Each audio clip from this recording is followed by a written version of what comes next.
If you're a fan of haunted places, then you must have heard of Taunton State Hospital. Well, I read about it online and then I decided to go see it for myself. That morning I set out very early.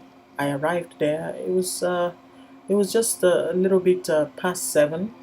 There was no gate, so I drove right into the premises. Um, Before I got into the compound, I think I got lost a couple of times trying to get it. I think my GPS was acting up. So I eventually found the right entrance to it. As soon as you drive in, it feels eerie, it looks abandoned. But I got to know that there are still some parts of the hospital that is in use. I didn't see anyone. I arrived on a weekend, so I wasn't expecting to see anyone in there. And I didn't go there to take pictures of people. But my most focus was seeing the abandoned buildings. There are lots of them. Like this picture you're looking at right now, I took this picture from the gated section. It seems like the government sealed out completely the part of the building that were falling apart. It looked like a hazard. You didn't want to be in there. It's creepy.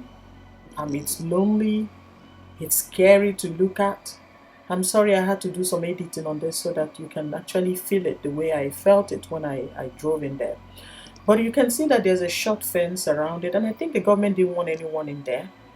And they didn't want people snooping around, people like me trying to, find out what's in there. I wanted to go in. I was so anxious. I needed to go and see it for myself. But then I couldn't because it was fenced out.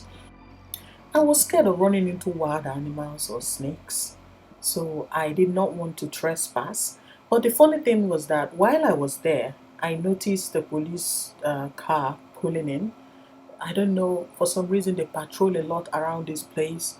They don't want people in there. They don't want maybe some kids, maybe high school kids go there to fool around. And they didn't want that because then someone could get trapped in here. Someone could fall through some of the broken, flooring and all that. So I think they just didn't want anyone. And you can see there are some markings on the side of the building, like a cross and all that. But anyway, I'm gonna tell you briefly what this hospital is about. So this hospital was built in 1833. It was the first state asylum established in Worcester, Massachusetts. But by 1851, it had gotten so dangerously overcrowded that new law was appropriated about $100,000 for the construction of a new hospital. So the commission chose a tranquil farm north of Taunton to help suit, troubled minds. So the patient population quickly grew to 250 in the first 8 weeks, and by 1873, the number had doubled. A series of construction projects were undertaken through 1906 to enlarge the facility, and the campus underwent another large expansion in 1930.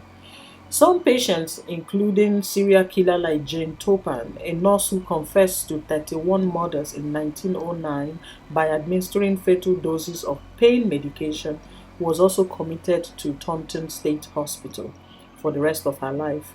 She was known as Jolly Jane. She reportedly lay in bed with her victims as they died. Another famous patient was committed in this hospital. His name was Thomas Hubert Sommer, a developer of the celestial navigation method known as the sonar line. He spent his last remaining years in this place as well. Here's another interesting fact for you. So many of the asylum built in Massachusetts was based on the idea of Dr. Thomas Kedbridge, who had begun to inspire some of the most beneficial institutes in the country, most of which are now said to be haunted. Dr. Kedbridge's legacy seemed to be his knack for creating buildings that trap spirits and attract paranormal adventure seekers like me. And his flagship, which is like one of the most haunted buildings in Massachusetts, remains the Denver State Hospital. Uh, of course, he also it was his idea that was used in building that one. And the number of structures in that state thought to be haunted within the triangle has led to rumors of Kegbridge's involvement in the occultic. Doesn't that sound weird? that this doctor who designed all these creepy places that have now fallen apart was said to be a part of, an occult. But we'll get to that. So, the concept of the hospital was to build a place where patients could experience a rural setting and fresh air, and to allow them to use the grounds of the facility for such occupational therapies as working the land and growing the crops. It was revolutionary in its day. Instead of darkened rooms, emancipating whispered cries, patients were encouraged to heal by reaching out and reconnecting with the natural world. So the 132 and a half acre plot of land with several small bodies of water seemed perfect. The design of the main building itself was created to have a centralized administrative section and nurses station that could then be dispatched into the hospital through legs of the main building, with the worst patients being at the end of each leg. Like I told you, the hospital is very big. It consisted of 15 buildings in this large body of land, and few of which are still in use. Its history tracks the ideas and attitudes towards mental health over the past century and a half. And over the past years, it was always on the cutting edge of experimentation. Like in the 1870s, the doctors submerged patients in water tank and then subjected them to extreme cold in an effort to jolt them out of their ailments. I don't know how effective that was back in the day, but it seemed very gruesome. In the first half of the 20th century, there were frontal lobotomies which were performed. And in the second half, electric shock therapy became popular. And over the next few decades, thousands of patients received high doses of electricity in an attempt to rewire something broken but not fully understood.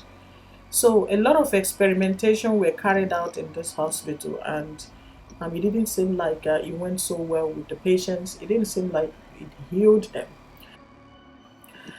The hospital's clientele through the years was diverse. Its most famous resident arrived in 1892 when Lizzie Borden was held there for several days following her arrest for the murder of her parents in their Four River home. Now, Four River is not that far away from Taunton.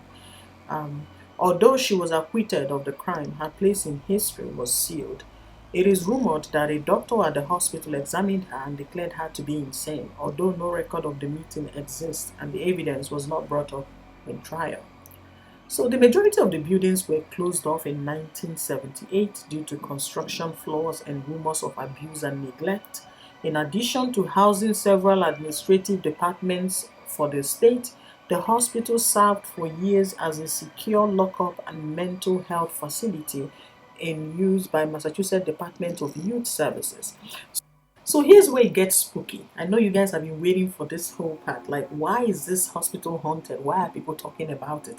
Well, anyone who has spent time in there on either side of the glass has been touched. But unlike other hospitals and prisons in the state, the victims speak freely.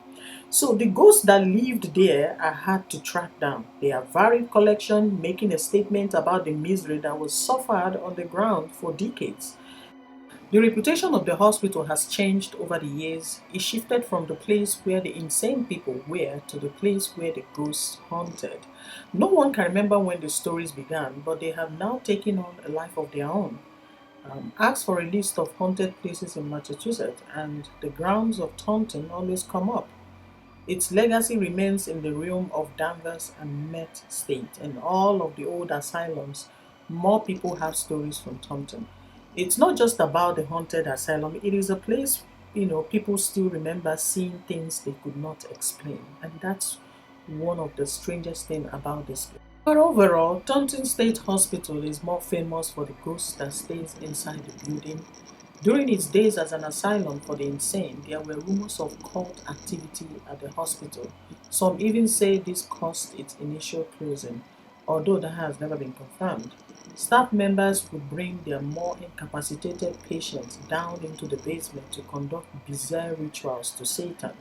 The story, regardless of the rumors, part of the basement had unexplained markings on the walls for decades. Places like Taunton are mills for urban legends, and the story seems fantastical. What lends credibility to these stories are the numerous accounts of people who have gone into the basement and reported seeing the graffiti and having their own supernatural experiences. Like, for example, staff uniformed about the stories of what had happened there speak of cold spots that moved with them whenever they were down there. Some saw a scuffling shadow or ball of light that disappeared as if walking through the wall. Former staff of the hospital also claimed seeing a ghost at one point before quitting. A lady named Jackie said she used to see a ball of light that disappeared as if walking through the wall. She said she saw a fog in the basement and left soon after. When she told people about it, they said it was her imagination, that the building was old, you know. And she said she saw the smoky man down there twice, and the second time she quit. It wasn't worth it, she said. Jackie says that the smoky man was a little over 5 feet tall and consisted of a dark, solid hazy in the form of a person. She was never able to see it dead on, but both times saw it dash in front of her and she moved along the floor. Then another staff member claimed he reached the final step only to feel himself stop. He closed his eyes and felt as if he was experiencing the awful things that had happened there in vivid detail. I heard and saw everything. I could smell smoke. I heard a drum playing and weird chanting like devil worshippers, the man said. He took a step back and was back at the stairs and scene flashed away instantaneously. He quit the next day and still has trouble describing what he saw in detail. I don't even want to think about it, but I have nightmares. I only tell of what happened because it might make them go away. In March 2006, the main building suffered one of the largest fires in the state's history. Although no one was hurt, more than 100 firefighters from 18 departments were needed to finally bring the fire down. The main building, source of most of the haunted stories, was destroyed beyond repair, leaving the future of the entire hospital up in the air. Early reports claimed the fire was set, but who caused the final blow to one of Massachusetts' most notorious haunts will probably never be determined. No one knows how this fire happened, but it burned and burned until God knows how long. So, since the beginning of 2002, these fires have happened in many other asylums and hospitals throughout Massachusetts, and their explanation runs wild of the supernatural as well as inspiring the thoughts of conspiracy theorists. Some believe the energy left in this place has enough power to spark and cause a fire. I don't know much about this, but I believe it. Look at the building. It seems like there are crazy stuff going on in there, even when it's not occupied. And lastly, here's my own spooky encounter. So, when I arrived at the hospital that morning, I was driving around. I didn't get to take a lot of videos because for some reason my camera started acting up. I charged it, I had a double battery, but when I got there, it was flashing that I did not have enough battery, which was strange. So when I switched to the second part, it would drain instantly. I've never seen such a thing before, but I didn't think of anything about it. I managed to use my smartphone to record some videos here and there, but again, you know how it is with iPhone. When you record for too long, it starts to tell you that your memory is full. But anyway, as I was driving around, I was looking for the old place that I took pictures at sometime the first time I visited. So I couldn't find it anymore. I noticed that there are some parts of the building looking alive. It seemed like people are back in there. That's now like the main entrance. So while I was backing out, because the roads are kind of like they weren't straightforward. Sometimes you hit a dead end and then you have to turn back again. So I met this lady. She told me that she works in the hospital. I didn't ask her name, but she had a cigarette in her hand. I stopped her, I greeted her, and I told her why I was there and if she could point me to some of the places I could get into the building. And she said no. Some of the places that none of the places are open to people, that they are all in use now, that the hospital is back up and running. I found it strange because online there's no information that the hospital is back up and running apart from the youth center that is on the other side. But it seemed like the government have renovated some parts of the hospital and knocked down these ugly scary places I showed you earlier on. Yeah, like these pictures you're looking at, they are no longer there, they've been demolished. So I was still skeptical and I wanted to go in, but then she told me that since the building is now occupied by the patients, that they wouldn't let me come in, for privacy reasons, which I understood. But I just kept staring at that entrance. I kept wondering, what did they do to this place? How did they bring it back up alive? The first time I was there, it was not a place that I wanted to go in, and now there are patients in there walking, and there's someone here puffing a cigarette going in there for their morning shift. It didn't make sense to me. But this strange woman came closer and looked left, looked right, and tried to whisper something to me. She said that there are stories about this place, that she would like to tell me more about this place. I asked her if she wanted to be on camera, and she told me no, for privacy reasons, and I also respect that. But then she asked me for my phone number so that she can send me information about the place. That she says she's busy, but whenever she gets the chance, she's going to send me a lot of information that I might not have seen on the internet. I was very grateful and I looked forward to that. Throughout the day, while I was there, I did not get any message from her, and the following day, I didn't get any message from her. So maybe she forgot about me, or maybe she's just as busy as she said. But it's just weird. But on one part, I'm glad that the hospital is back up and running. But then I still feel this strange thing. There's something about that place. But I'm glad that I went so that I could tell you guys my experience. This is Stories with Oluchi, and I hope you enjoyed this week's episode. If you're a subscriber, welcome back and please like this video. And if this is your first time watching my video, please hit the subscribe button so that you can get more updates from me. Thank you so much again for your time and have yourself a good day.